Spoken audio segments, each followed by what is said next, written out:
Hello students, it's nice to meet you all through this online class. Today's topic will be cutaneous tuberculosis. All of us know that tuberculosis mainly involves the lungs, which is called as the pulmonary tuberculosis. Apart from pulmonary tuberculosis, other organs also may be involved. So these are called as extrapulmonary tuberculosis. Skin also can be involved in this. So today we'll be saying about that. This lecture will be divided into these portions. First we'll have an introduction, then we'll see the epidemiology, the etiopathogenesis, and the various types of this cutaneous tuberculosis, what are the various differential diagnoses, and how to manage this. In the end, we'll also have few MCQs and a photo quiz.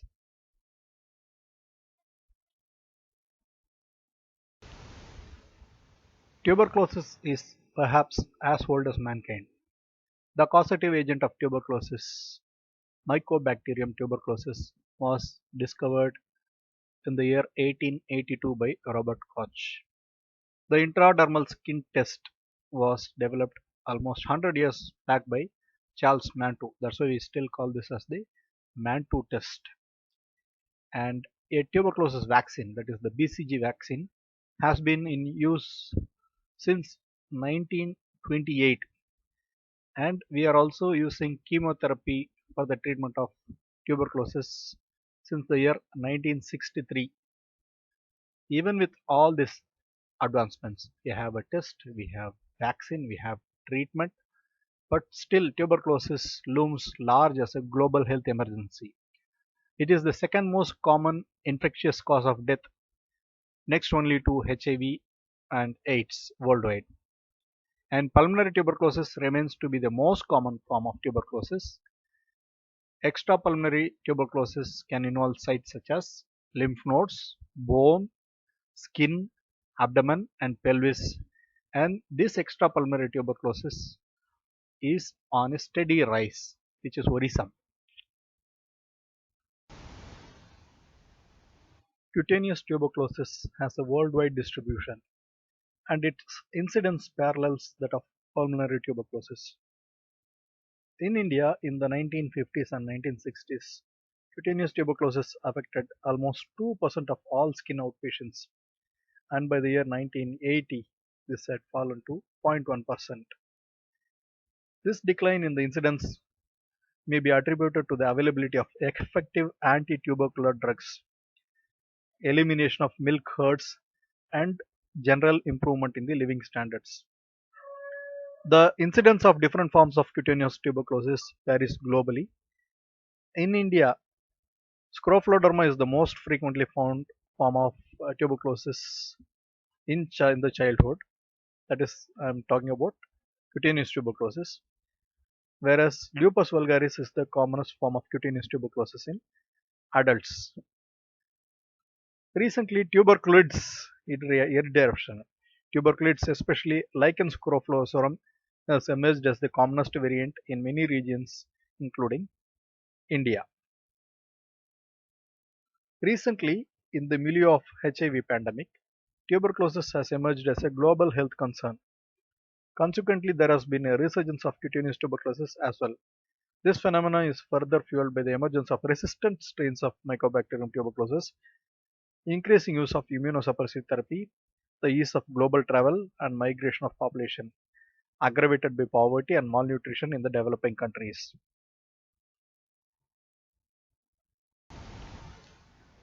HIV and tuberculosis both are very close friends, so this friendship requires a special mention. The lifetime risk for a patient with HIV to get infected with tuberculosis is almost 50%, and in the developing world 50% of the individuals are co-infected with both HIV and tuberculosis.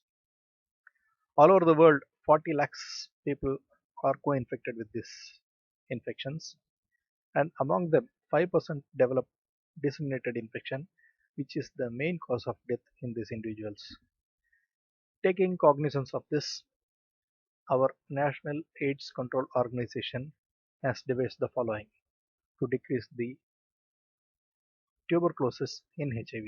One is intensified case finding. Okay, that is all the clients attending the ART center to be screened for tuberculosis symptoms at every visit. Second is isoniazid preventive therapy.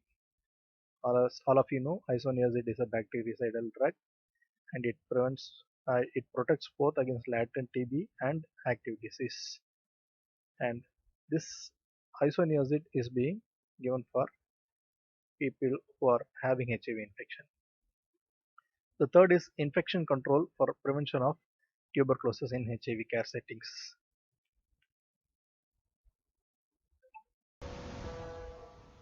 Moving on to the etiology, all of us very well know that cutaneous tuberculosis is caused by Mycobacterium tuberculosis. We also should know that Mycobacterium bovis and under certain conditions the Basil calmette gurine, that is BCG, an attenuated strain of Mycobacterium bovis. These two also can cause cutaneous tuberculosis. Mycobacterium bovis infection leading on to cutaneous tuberculosis accounts up to 1 to 1.5% of all cutaneous tuberculosis. This is under the normal setting. But when the setting changes to the setting of HIV, the organisms change. Mycobacterium avium complex accounts for two-thirds of the cases, while Mycobacterium tuberculosis accounts only up to 10% of the cases. The other organisms which can cause cutaneous tuberculosis in the HIV setting include Mycobacterium kansasi and Mycobacterium scrofulacea.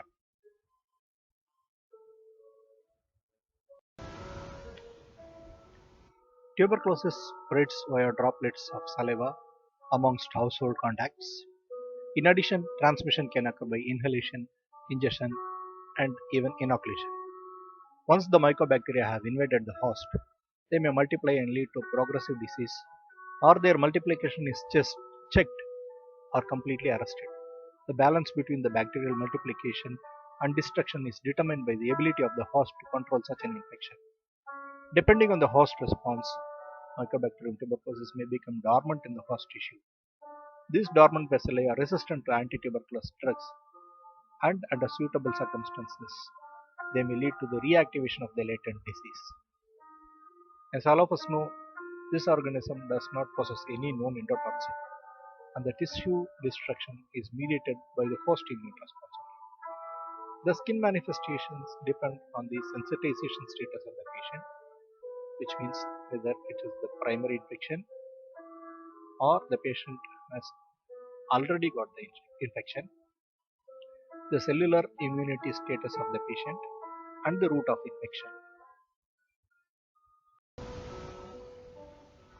Moving on to the pathogenesis, once the exposure occurs, that is the tuberculosis bacillus has gained entry into the body, it is engulfed by the macrophages, and once it is engulfed, these mycobacteria are processed and the antigens are presented to the CD4 plus T helper cells, and in a period of 2 to 3 weeks there can be a hypersensitivity reaction, or there can be a granuloma formation, or even caseous necrosis can occur.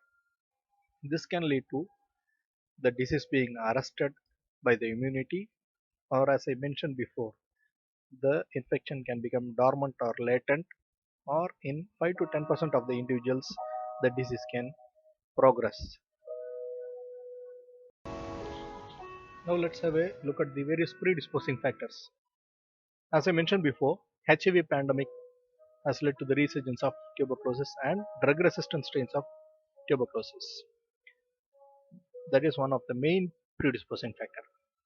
The other predisposing factors being use of immunosuppressive therapy and ease of global travel and migration. Of course, now with the COVID pandemic coming into force, the travel has stopped. We have to wait and see if tuberculosis is also coming down because of this. Poverty and malnutrition are also a major predisposing factors. The factors that affect the host pathogen interactions being virulence of the infecting mycobacteria, the route of infection, whether it is by inhalation, ingestion, or inoculation, and prior sensitization, that is the prior contact with the bacilli, and the host immune response, how the host responds to the antigen, and the various environmental factors. All these affect the host pathogen interactions.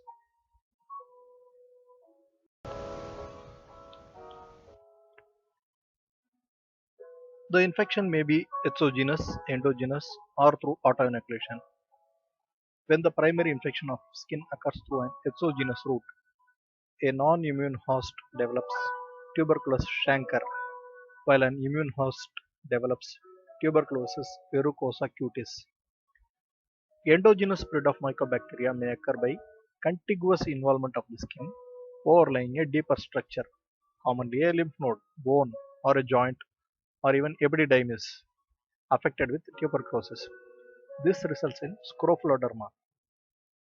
The mycobacteria may also spread by way of lymphatics, resulting in lupus vulgaris, or through hematogenous dissemination, resulting in acute miliary tuberculosis of the skin or lupus vulgaris. So, lupus vulgaris may be spread via lymphatics or hematogenous dissemination. When the host is immunocompromised, single or multiple metastatic tuberculosis abscesses may occur following hematogenous spread from a primary focus or as a part of miliary tuberculosis. Intact skin effectively protects against invasion by the mycobacteria, but any break in the mucocutaneous barrier can facilitate the entry of the organism and lead to the disease. When the mycobacteria are ingested, either from swallowed respiratory secretions or milk contaminated with Mycobacterium bovis, it may lead to orificial, perioral, or perianal tuberculosis.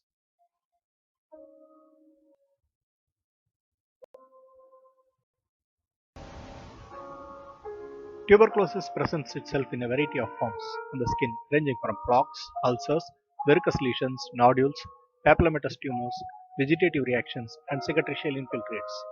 It is not possible to classify cutaneous tuberculosis based entirely on the morphology of the lesions alone, because one type of disease, for example, lupus vulgaris, may present in all these forms. So, to overcome this, in the year 1981, Bate et al. Proposed a simplified scheme of classification.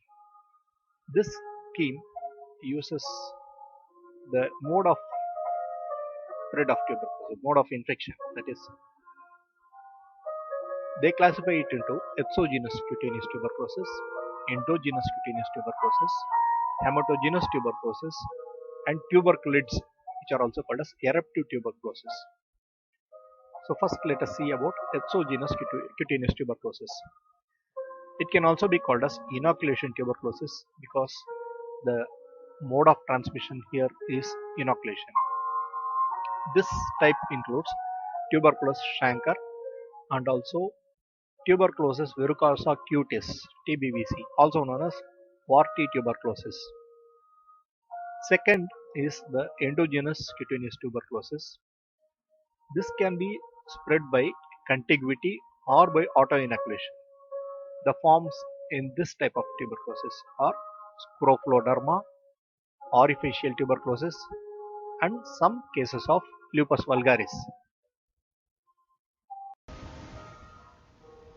In the hematogenic dissemination types, we again see lupus vulgaris. This is the main mode of dissemination for lupus vulgaris. We also get the tuberculous gamma and acute miliary tuberculosis. Coming to the eruptive tuberculosis, also called as tuberculids, different types are there. Papillonecrotic tuberculid (PNT), that is one type. The other types are erythema induratum of Buzzin, lichen scrofullosorum, and the latest one, that is the phlebitic tuberculid, also known as nodular granulomatous phlebitis. It has been recently proposed as a new tuberculid.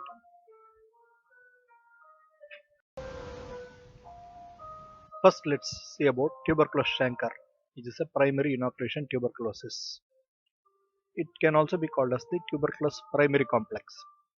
A tuberculous chancre results from the inoculation of Mycobacterium tuberculosis into the skin, as in through minor cuts, abrasions, insect bites, or other wounds. Sometimes even also following circumcision, tattooing, ear piercing with unsterilized needles, or even contact with infected sputum. This happens in an individual who is not previously infected with tuberculosis. So there is no previous sensitization to Mycobacterium tuberculosis, either natural or artificial, in this individual. This is a rare form of cutaneous tuberculosis, except in regions like Asia, where the incidence of tuberculosis is high. Tuberculosis, tuberculous chancre commonly affects children, but may also affect adolescents and young adults. Personnel working in the medical field and allied fields are at risk as they are predisposed to this route of infection. It commonly involves the face, hands, and lower limbs, which are prone to injury but may occur anywhere on the body. It may also involve the mucous membranes of the conjunctiva and oral cavity. Rarely, chancre may occur through venereal inoculation in healthy individuals following sexual contact with the patient of genitourinary tuberculosis. It may occur in the oral cavity following mucosal trauma, tooth extraction, or due to bovine bacilli from non-pasteurized milk. Tuberculous chancres have been reported following ritual circumcision, infections with inadequately sterilized syringes, operations, as I already mentioned, ear piercing, mouth to mouth artificial respiration, and tattooing.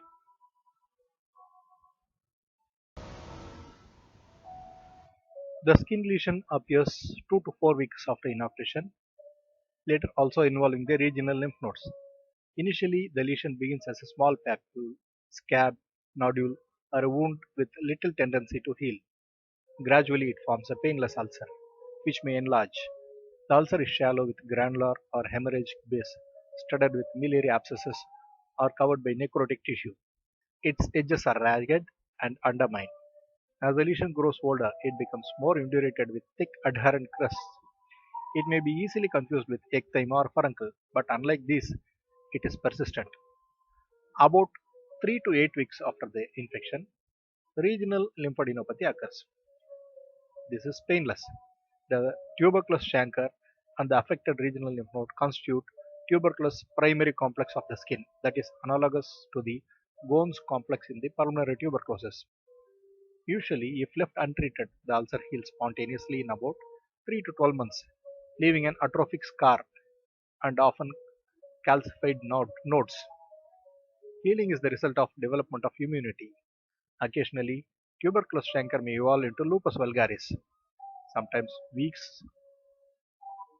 sometimes after weeks or months.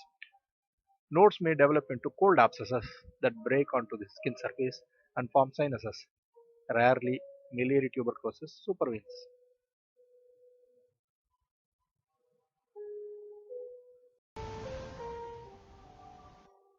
If you see carefully in this picture, you can see the hands and forearms of two people. This picture is from two brothers. Both of them had tattoos, and after the tattoo, they developed this tuberculous chancre. And in both these brothers, this tuberculous chancre is progressing to lupus vulgaris. You can see the evolving plaque over there. The next type of exogenous tuberculosis we are going to see is tuberculosis verrucosa cutis, also known as warty tuberculosis. This is a verrucous plaque-like form of tuberculosis that occurs following exogenous reinfection in a previously infected individual. The point to be noted is previously infected individual. It is inoculation tuberculosis occurring in persons who have acquired a moderate to high degree of immunity. The lesions can arise in one of three ways. It may occur from accidental superinfection at the sites of abrasions or minor wounds.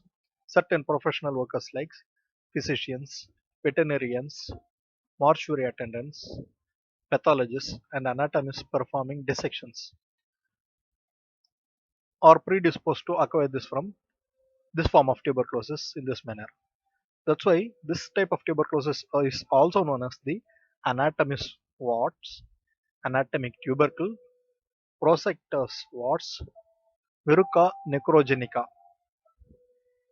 Okay, so farmers and butchers may contract Mycobacterium bovis by handling tuberculous cattle. Rarely, inoculation of Mycobacteria may occur from one's own sputum, as in a patient with active pulmonary tuberculosis. Children can become infected by playing and sitting on the ground contaminated with tuberculous sputum. Lesions occur in the areas which are exposed. So this trauma, when this is exposed to infected sputum or other tuberculous material, can lead to these lesions. In adults, the commonly involved sites are the dorsi of fingers and hands, and in the children, ankles and buttocks.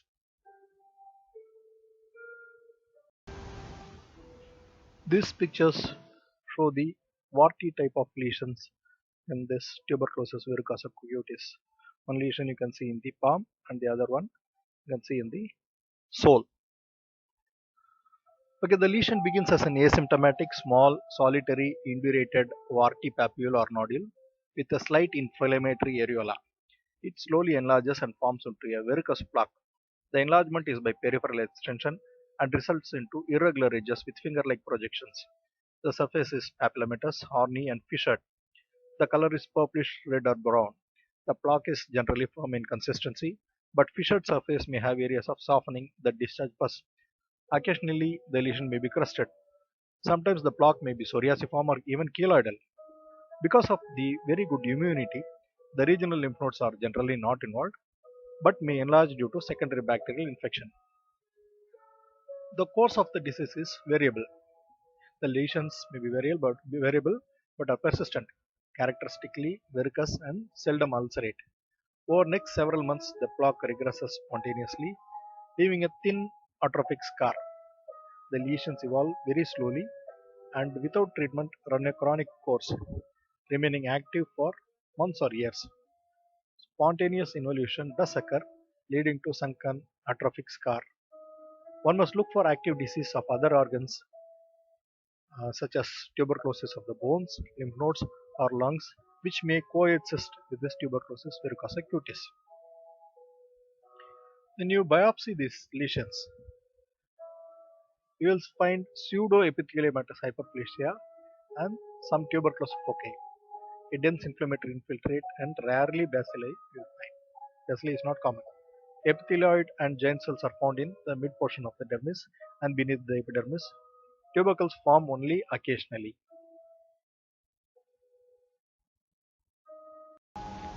Moving on to the differential diagnosis of tuberculosis verrucosa cutis.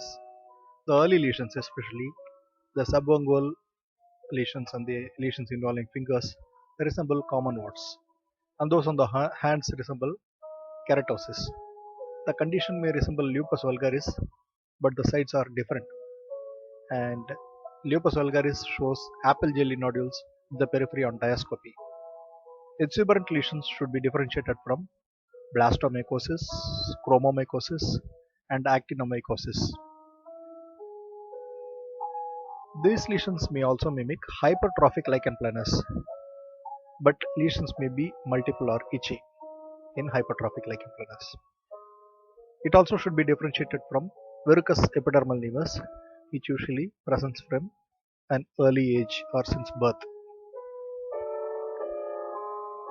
Sometimes lesions may resemble leishmaniasis also. Now let us have a look at scrofloderma, also known as tuberculosis collicativa cutis. Scrofloderma is a subcutaneous tuberculosis that occurs as a result of the contiguous involvement and secondary breakdown of the skin overlying a tuberculosis focus. The tuberculosis focus is usually a lymph node, an infected bone or joint, or even epididymis. Lesions on the extremities or on the trunk accompany tuberculous disease of the phalangeal bones, joints, sternum, and ribs. This type of tuberculosis is commonly seen in children, adolescents, and aged, but may affect all age groups. It usually affects the face, neck, usually bilaterally, involving the cervical, parotid, submandibular, and supraclavicular lymph nodes. Sometimes even the inguinal nodes may be involved.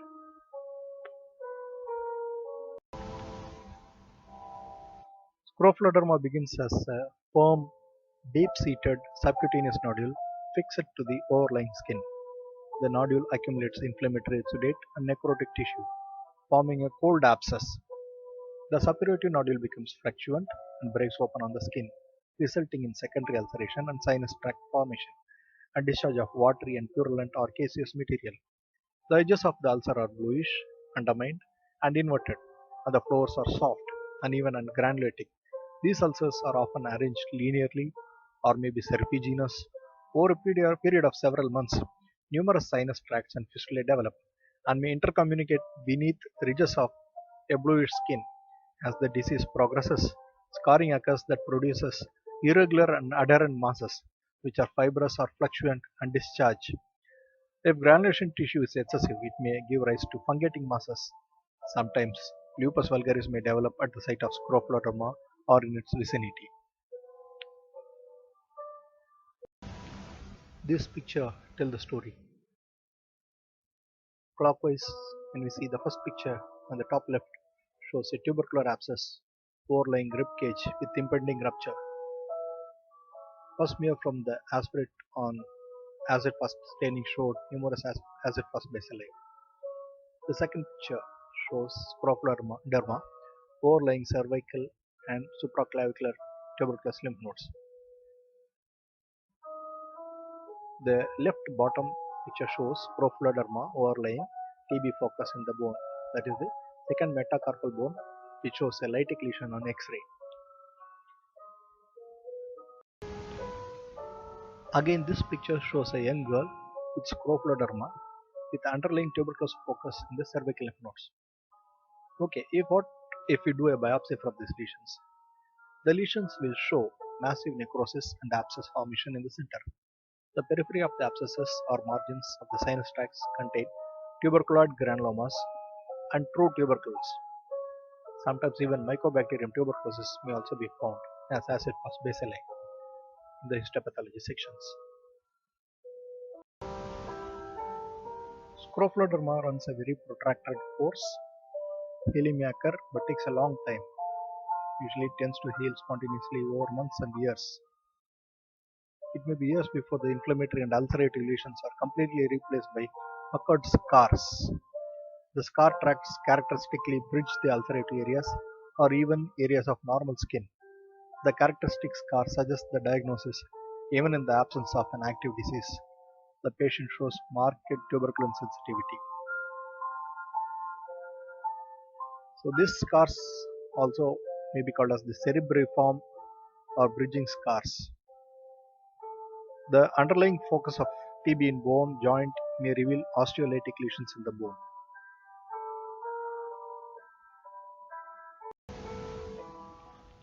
The various differential diagnoses for this condition are bacterial abscess or bacterial osteomyelitis, hidradenitis suppurativa, atypical mycobacterial infection like infection with Mycobacterium avium and Mycobacterium scroflacium, sporotrichosis, actinomycosis, and tumor metastasis.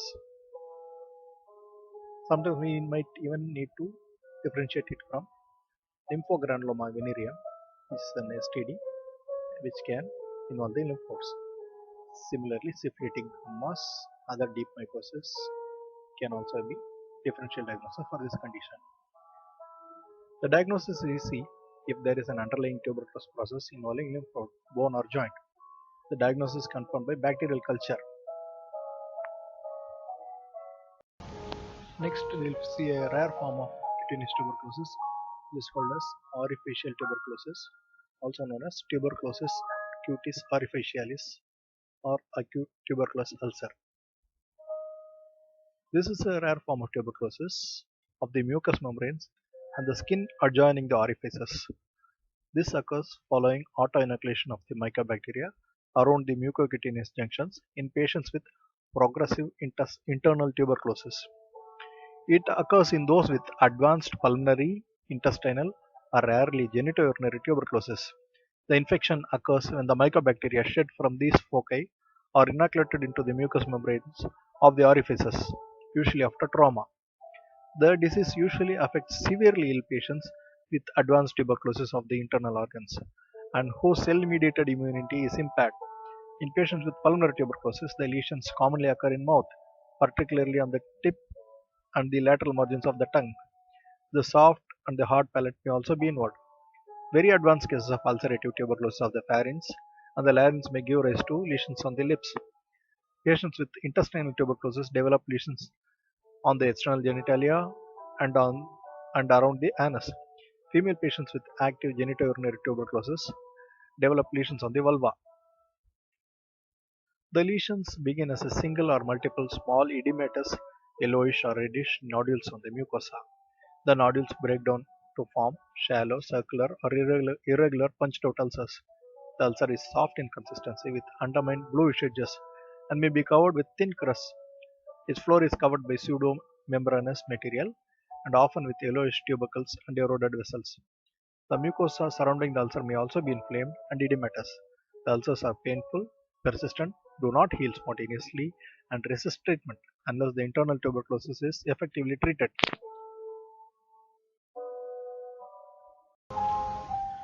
The prognosis of this condition is poor in view of the advanced internal disease and compromised immunity. As the internal tuberculosis progresses, the patient worsens and the orificial lesions enlarge and spread. Presence of painful ulcers in the mouth in patients with pulmonary tuberculosis suggests the diagnosis. Acid fast bacilli are present in large numbers in smears, and the diagnosis can be confirmed by bacterial culture. Polymerase chain amplification of Mycobacterium gene segment may speed up the diagnosis. Most of the patients show a positive reaction on intradermal tuberculin test, except in the terminal stages due to anergy.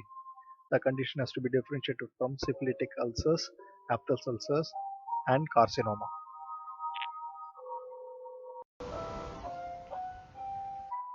Lupus vulgaris is the most common type of cutaneous tuberculosis. It is a chronic and progressive form of cutaneous tuberculosis. It occurs in individuals with moderate immunity and a high degree of tuberculin sensitivity.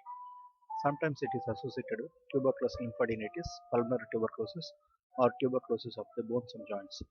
In some cases, lupus vulgaris may be regarded as a symptom or sign of another serious tuberculosis disease. This can affect all age groups. The common sites of involvement are the head and neck and also the gluteal region.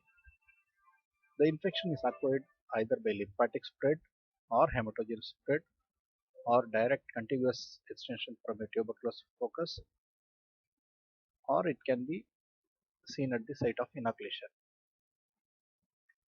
The pathogenesis is that the lupus vulgaris may arise following exogenous inoculation or due to hematogenous or lymphatic dissemination or contiguous spread from the underlying tuberculous tissue, most often cervical lymphadenopathy or pulmonary tuberculosis.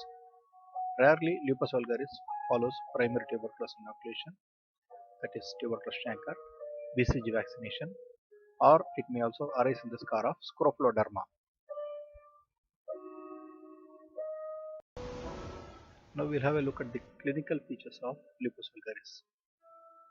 Lupus vulgaris commonly appears in normal skin as a solitary lesion and may affect two or more sites simultaneously.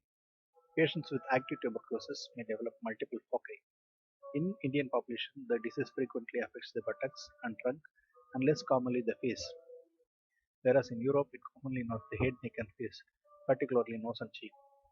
The initial lesion is small, solitary, reddish brown flat block which is soft and has gelatinous friable consistency.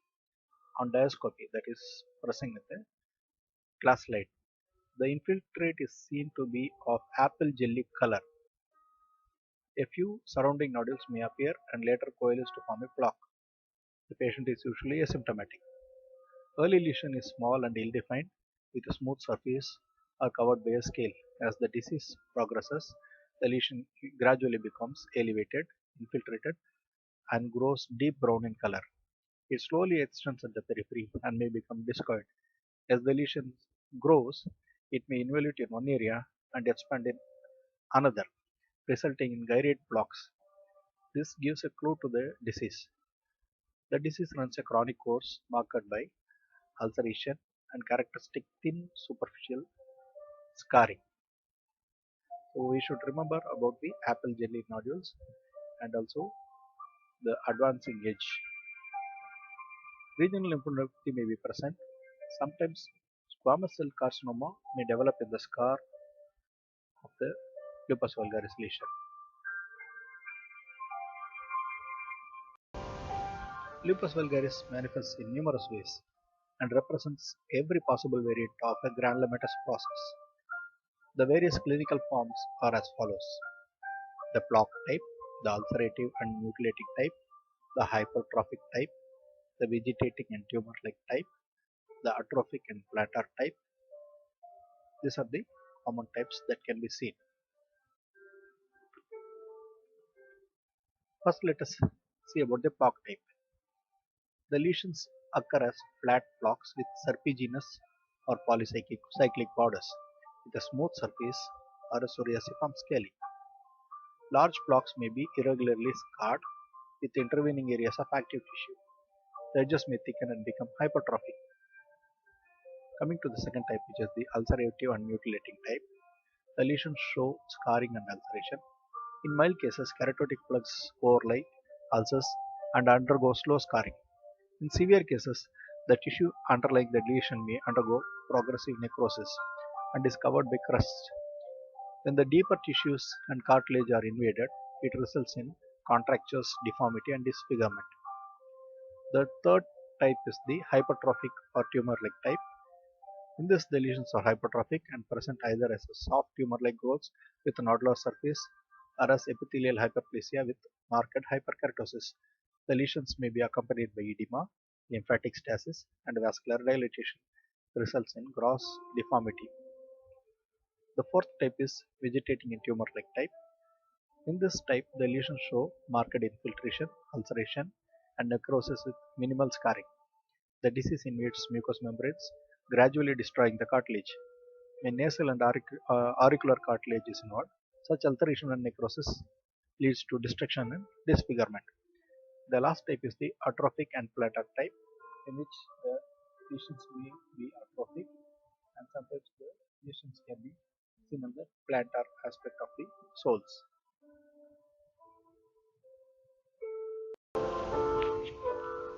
Mucosal involvement can occur. Mucosa of the nose, buccal cavity, and conjunctiva may be involved primarily or due to the extension of skin lesions. Small, soft, gray or pink papules, ulcers of, or granulating masses occur that bleed easily. As the disease progresses, it leads to cartilage destruction, as in nasal septum in case of nasal mucosa. Nasal lesions may be present as dry rhinitis. The first picture shows lupus vulgaris of nose in a young girl child, leading to destruction and mutilation of the nose cartilage and bone and teeth. Granulating, vegetating, or ulcerating lesions may occur involving buccal mucosa, palate, gums, or oropharynx by direct extension or following lymphatic spread from nasal lesions, and may complicate into scarring deformities of the palate and laryngeal stenosis. The second picture shows multifocal lupus vulgaris with characteristic central clearing and advancing margins in a young boy. The third picture, which is in the left bottom, shows lesion of lupus vulgaris on buttock in an adult male.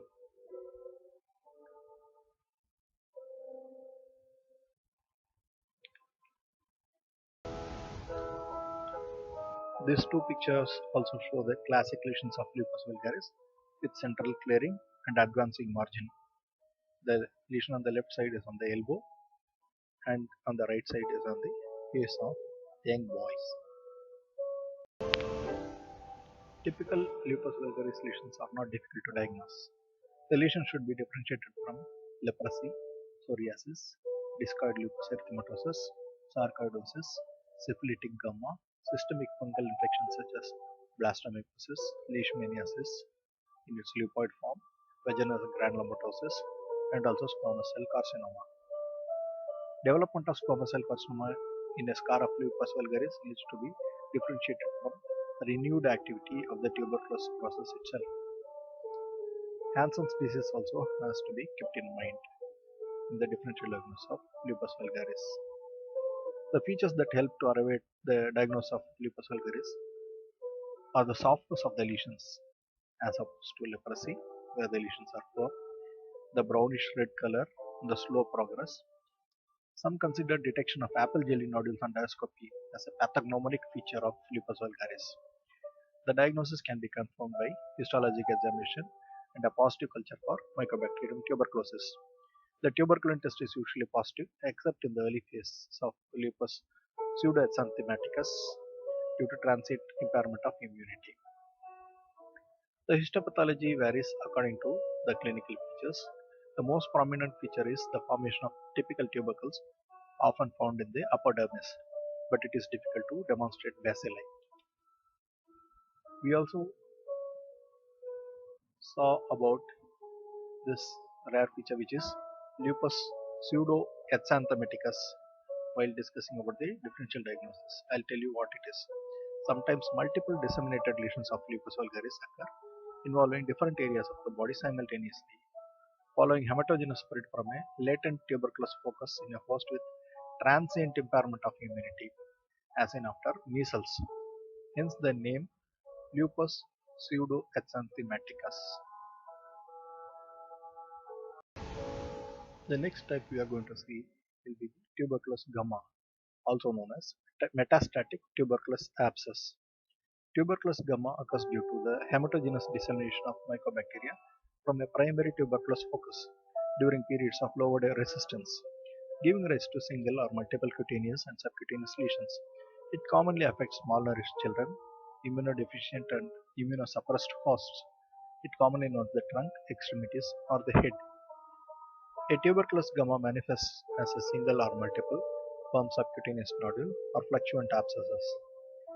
The skin overlying the lesion may break down to form an ulcer with undermined edges.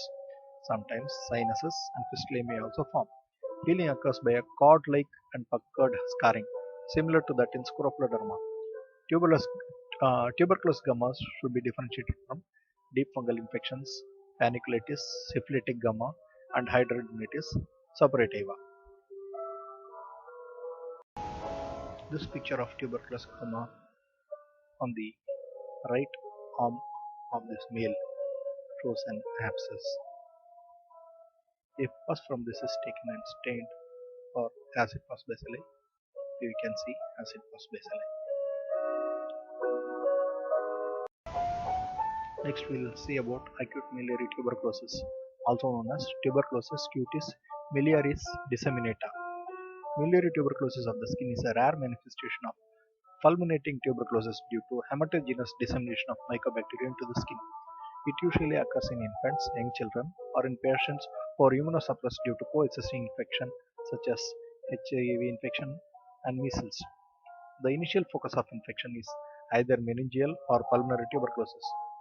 Numerous minute erythematous bluish macules, papules, vesicles, pustules, or purpuric lesions crop up on all parts of the body, especially the trunk. The patient is usually gravely ill. The vesicles may necrose and form small ulcers. The prognosis is poor, but patient may respond to treatment.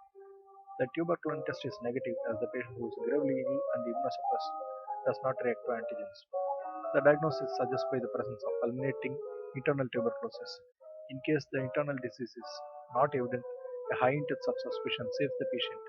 Sometimes diagnosis is made by demonstrating acid pus bacilli and the biopsy of a skin lesion. The various differential diagnoses include varicella, intraviral xanthum, pityriasis lichenoides, et varioliformis acuta, pleva. Next, let us have a look at the tuberculitis, also known as eruptive tuberculosis. Tuberculitis represent cutaneous immunologic reaction to the presence of Mycobacterium tuberculosis or their products in a patient with significant immunity. So the diagnostic criteria to diagnose tuberculitis are as follows. The lesion should show tuberculoid histology on skin biopsy, and there should be absence of this acid fast organisms in smears. The mycobacterial culture should be negative. There should be evidence of tubercular focus elsewhere, either active or it can be healed. The tuberculin test must be strongly positive and the lesion should resolve swiftly once antitubercular treatment is initiated. The tuberculoids may be grouped as under. First is the micropapillar form. It is also known as the lichen scrofulosaurum. The second is the papillar form. It is called as the papillonecrotic tuberculoid (PNT). The third is the nodular form. It is also known as the erythema induratum of Bazin.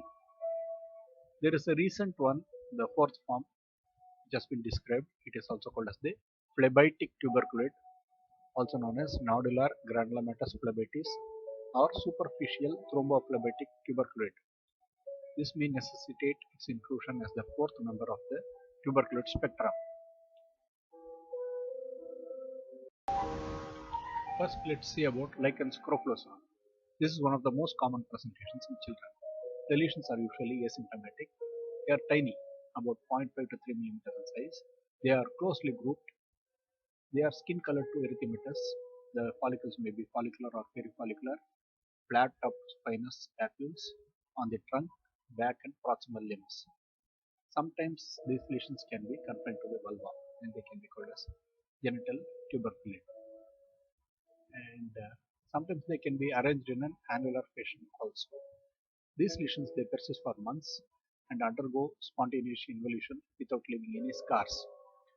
Lichen scrofulosaurum is mainly associated with chronic tuberculosis of the lymph nodes, bones, pulmonary tuberculosis, and also with Mycobacterium avium infection. It can also occur after BCG vaccination. It can also be associated with other cutaneous tuberculosis.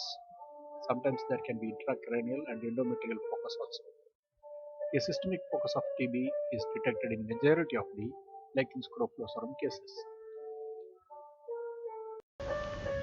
This picture shows lichen scrofulosaurum occurring as grouped skin-colored, mildly scaly follicular papillary lesions in a patient with strongly positive MANTO test and pulmonary focus of TB, which I will be showing in the next slide. These are images of the same patient with lichen scrofulosaurum. The first picture shows a very strongly positive MANTO test with the blistering at the site of a MANTO test after 48 hours. The picture on the right side shows pulmonary tuberculosis. We can see the infiltrates in the lung fields. Next, we will see about papillonecrotic tuberculosis. This is a symmetrically occurring eruption of necrotizing papules that appears in crops and heals with varioliform scarring. It is often associated with a tuberculous focus elsewhere in the body. It preferentially affects children and young adults. The eruption is recurrent and symmetrically involves extensor surface of the extremities, buttocks and lower trunk. The papules are dusky red, pea-sized papules that become pustular or necrotic. In some cases, showers of rapidly healing lesions occur, and in others, chronic open ulcers occur. The lesions heal in a few weeks with pigmented atrophic varioliform scars. The differential diagnosis of this condition include varicella and pityriasis lichenoides et varioliformis acuta, also known as PLEVA. Isolated lesions on the genitalia can also be seen. Regional lymphadenopathy can occur. This picture shows multiple extensive papillonecrotic lesions in a severely malnourished and febrile young girl who is having pulmonary tuberculosis. The last of the classical tuberculosis is the erythema induratum of Bazin, also known as nodular tuberculosis or nodular vasculitis. This condition, first described by Bazin, is a chronic recurrent nodular and ulcerative disorder, predominantly affecting the lower legs. It occurs secondary to tuberculosis elsewhere in the body. The condition most often affects young, plump and well-nourished women, common during adolescence and during menopausal time. Occasionally it can affect men. There is often an associated circulatory dysfunction. The nodules commonly affect calves of young or middle-aged women but sometimes may also occur on upper limbs, thighs, buttocks, and trunk. They run an indolent course and can form ulcers, especially in cold weather. The ulcers are ragged, irregular, and shallow with bluish edge. Healing is slow in spite of adequate anti-tuberculosis treatment. It is very slow and it leaves behind atrophic scars. Now that we have seen all the different types of cutaneous tuberculosis, we shall move on to the management of cutaneous tuberculosis. First, let us see the general principles. Tuberculosis being a notifiable disease, once you diagnose cutaneous tuberculosis, it has to be notified to the appropriate government authorities. And next is identification and treatment of the underlying tuberculosis focus, because we should also remember skin tuberculosis may indicate underlying tuberculosis elsewhere in the body. So this can be identified in at least 50 to 50% of the cases. Also, we should remember the relationship between HIV and tuberculosis. So in any patient with tuberculosis, we should also look for coexisting infection like HIV, and we should start specific chemotherapy that I'll come to later. And being an infectious disease, we should also look for other family members who may be affected by tuberculosis, and other measures, ancillary measures like nutrition, health education, all these things should be provided to them.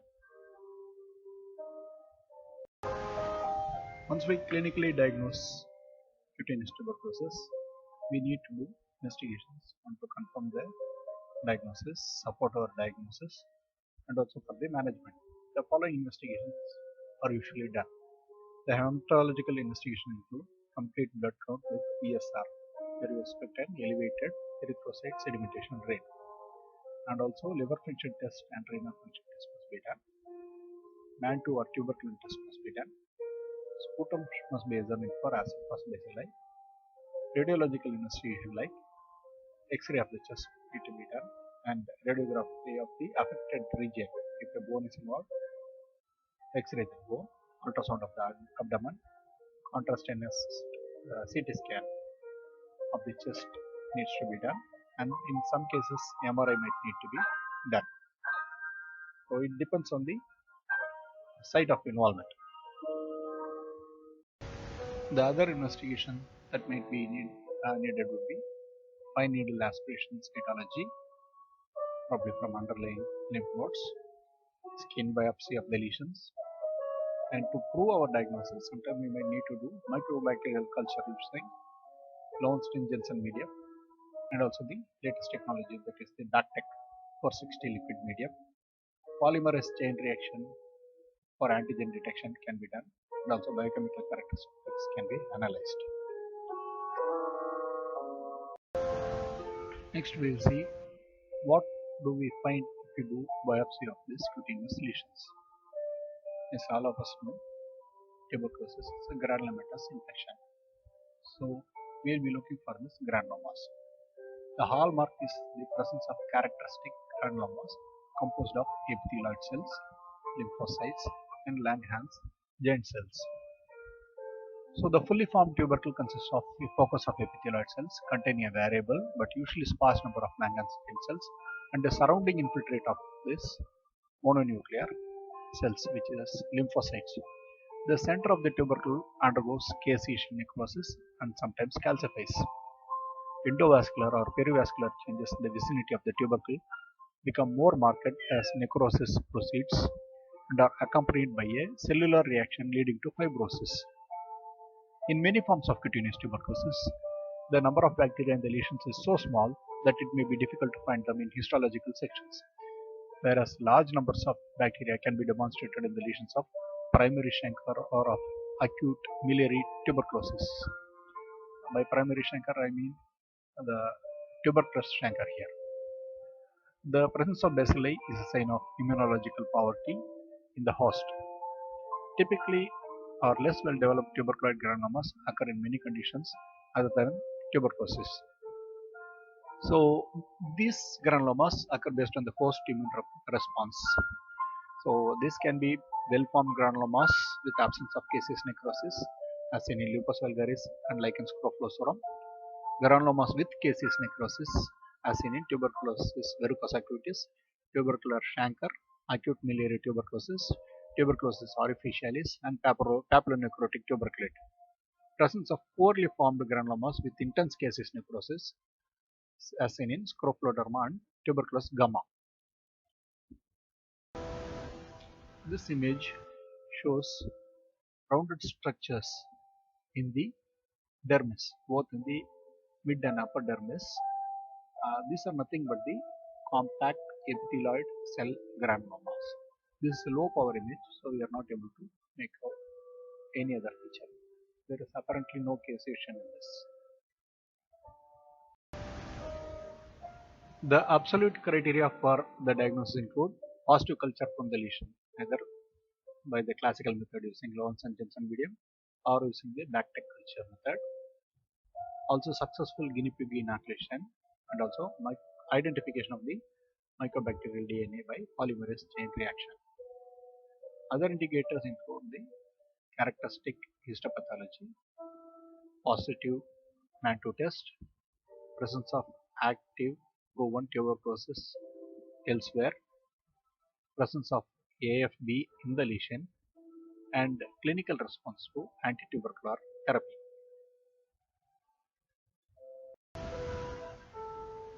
Moving on to the treatment, the aim of the treatment of cutaneous tuberculosis is to cure the disease as rapidly as possible, prevent the emergence of resistant strains, and prevent relapses. So, in order to achieve all this, the standard regimen comprises of an initial intensive phase, and the second phase is also called as the continuation phase. The initial intensive phase rapidly destroys large populations of multiplying mycobacteria, and the continuing phase, the phase 2, eliminates the persistent dormant organisms. For new TB cases, the treatment in intensive phase will consist of 8 weeks of isoniazid, rifampicin, pyrazinamide, and ethambutol in daily dosages as per 4 weight band categories. There will be no need for extension of intensive phase. Only pyrazinamide will be stopped in the continuation phase, and the other 3 drugs will be continued for another 16 weeks as daily dosages. Previously, there was a thrice a week regime that has been scaled up to daily dosage now. So, this treatment of cutaneous tuberculosis comes under extrapulmonary tuberculosis, which is categorized as category 1 under the dots. The treatment period is for a period of 6 months, and this table shows the dosage of the various drugs. We can go through this.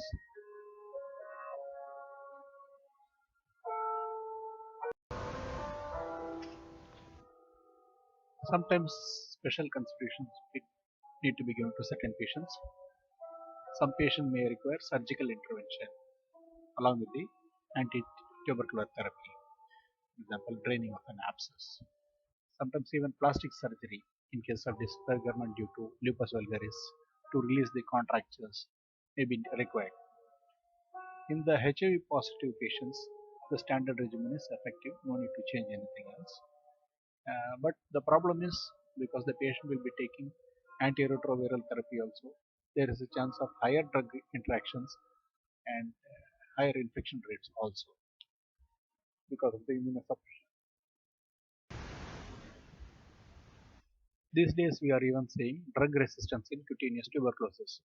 Multi-drug resistant tubercle bacilli, that is MDR-TB, or isolates, which are showing resistance to rifampicin and INH, with or without resistance to other drugs. Recently, few cases of MDR cutaneous tuberculosis have been reported from India. The extensively drug-resistant TB, that is XDR-TB, as tubercular infections caused by Mycobacterium tuberculosis, is resistant to both INH, rifampicin, as well as fluoroquinolones, and at least one second-line injectable agent like capreomycin, amikacin, or kanamycin. So this also has to be kept in mind. MDR-TB should be thought of when reasons such as poor treatment compliance, inadequate doses, and wrong diagnosis have been carefully excluded. So with this, we come to the end of this cutaneous tuberculosis chapter. Next, we'll see some multiple choice questions and one photo quiz.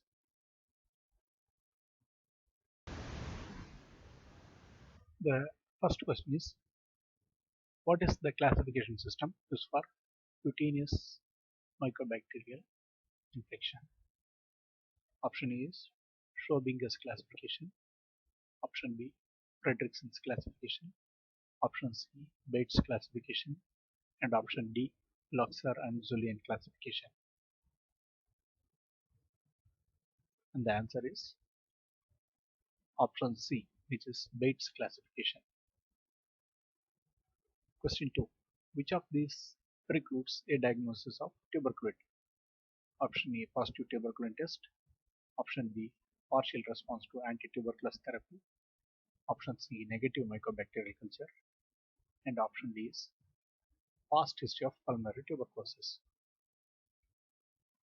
The answer is partial response to anti-tuberculous therapy, because with anti-tuberculous therapy there is a rapid resolution of this tuberculosis. Question number 3. Which of the following malignancies are known to occur in long-standing case of lupus vulgaris? Option A, squamous cell carcinoma. Option B, basal cell carcinoma. Option C, sarcoma. And option D, malignant melanoma. What is the right answer? The answer is A, squamous cell carcinoma. Moving on to question 4. Which of these lymph nodes are commonly involved in cutaneous tuberculosis? Option A, axillary lymph nodes. B, cervical lymph nodes. C, inguinal lymph nodes. And D, epitrochlear lymph nodes. The correct answer is option B, cervical lymph nodes. The fifth question. A 25-year-old male presented with an asymptomatic block on the right side buttock with active spreading edge at one end and scarring at the other end for the past 1 year. What is the likely diagnosis? Is it scar sarcoid or lupus vulgaris or hypertrophic lichen planus or tuberculosis verrucosa cutis? It's a very easy question. You have seen this during the class. It's spreading at one side and scarring at the other side. It's classic lupus vulgaris. Option B is the right answer. Next, moving to the photo quiz. Identify the type of tuberculosis seen in this picture and describe the evolution of the lesion. It's pretty easy, straightforward. As you see, the lesions are there in the neck near the clavicle just below the jaw. So the answer is crofloderma. The nodule is fixed to the overlying skin. There can be cold abscesses, ulceration, sinus formation and scarring. Underneath this skin lesion there can be inflamed lymph nodes or bone or joints. Sometimes even not in this picture, but even epididymis can be involved.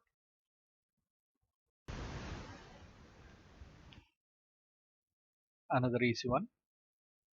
Identify the type of cutaneous TB. This picture. You can see on the top side the scarring is occurring and healing is occurring, and on the bottom side it's spreading. So it is classical lupus vulgaris.